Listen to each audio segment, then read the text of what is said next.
welcome back to the Jyotish Light YouTube channel. I hope you and your family are doing fine and safe in these times. A big thank you for following our channel, for providing your encouragement and feedback. It only motivates us to share more information and our perspective on this fascinating and ancient science of India, that is Jyotish or Vedic Astrology. Before jumping into today's edition, as always, please do like and subscribe our channel, um, and keep giving us your positive feedback.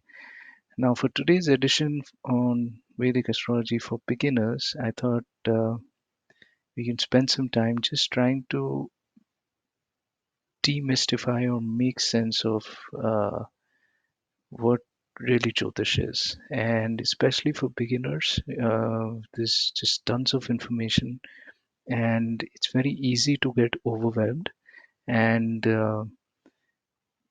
get confused, confounded in terms of where to start, how to start, and how to interpret things. And I just quickly put together a visual which hopefully should, at least from my perspective, explain how we approach the subject.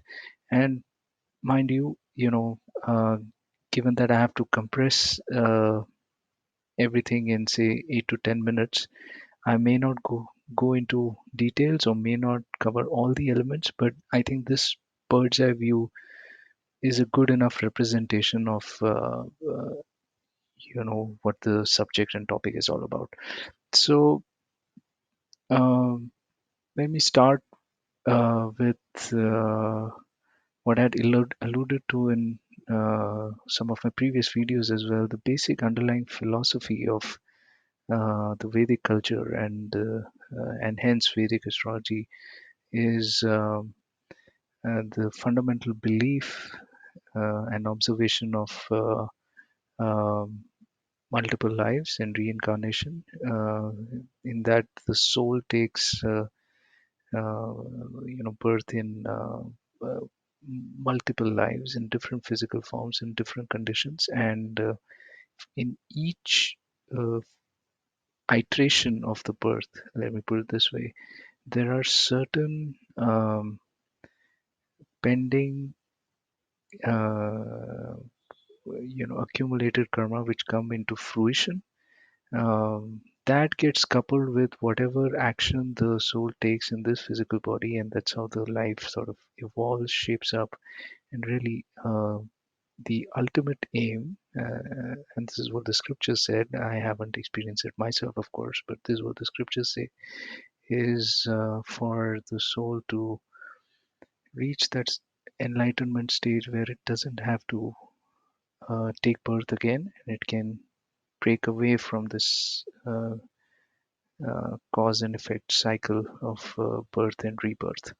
And so, what Jyotish or Vedic astrology, the science itself, does is it captures the journey of the soul in this physical body in terms of what are the likely conditions and situations that the soul may experience. And hence, it's not only a tool to study about oneself and in the grand scheme of things, but also, more importantly, also to anticipate potential life themes that might emerge in a person's life. Now, that's the underlying philosophy, but how do we, where do we begin? And so the starting point, of course, is when the soul takes birth in a physical body and takes the first breath. And the time of the first breath is what is recorded as the birth time. And at least in Jyotish Vedic astrology, the birth time is extremely important, because even a minute or a 2 minutes change in time can completely alter the interpretation. And so we start off with the time of birth, and then of course at the time of birth, um, there are these planetary configurations in the sky, and there is also a zodiac sign which is rising on the eastern horizon, which becomes the ascendant or the lagna or the rising sign of that individual. Now, this rising sign or the lagna, in combination with the planetary coordinates in the sky, from Sun to Rahu and Ketu, constitute what I call as the DNA of the individual, the DNA code of the individual. And it's a snapshot of the sky. It is there for the rest of the life. And of course, the philosophy says that the soul takes birth at a time when it was most appropriate from a planetary configuration standpoint for it to experience the conditions it wants to experience in this life, right? So that's the starting point, which you see as static input at time of birth. Now, based on that snapshot that is captured, um, the planets, the interpretive part of Jyotish starts, which is basically that each planet will be in a zodiac sign. That sign will either be enhancing the natural significations of that planet, or it might be diminishing it. Each planet will also be in a certain nakshatra, which are the lunar mansions or the lunar segmentation of the sky, just like you have the zodiac segmentation of the sky. And each planet will also be in a certain house, when the snapshot is captured. Now, what do I mean by these definitions? So, e- each planet signifies certain natural characteristics. So, for example, Venus signifies relationships, Mars signifies energy, assertiveness, aggression, Saturn signifies duty, responsibility, old age, time, patience, Jupiter signifies wisdom, knowledge, and so on and so forth.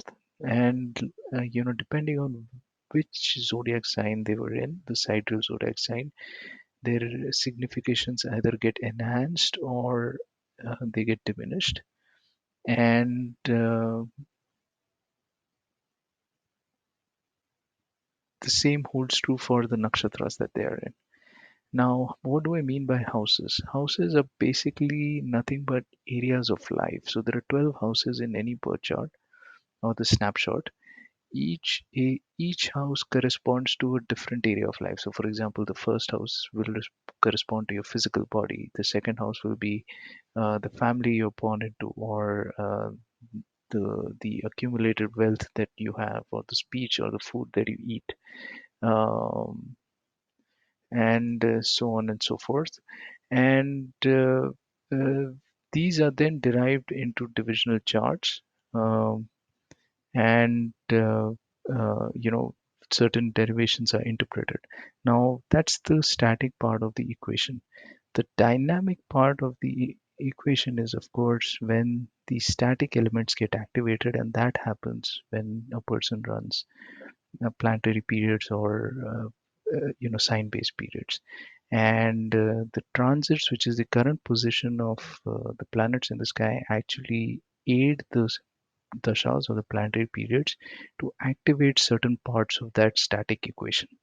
And that is how certain life themes in a person's life get manifested.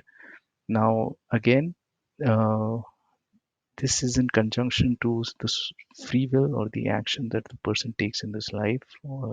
And so both are at interplay.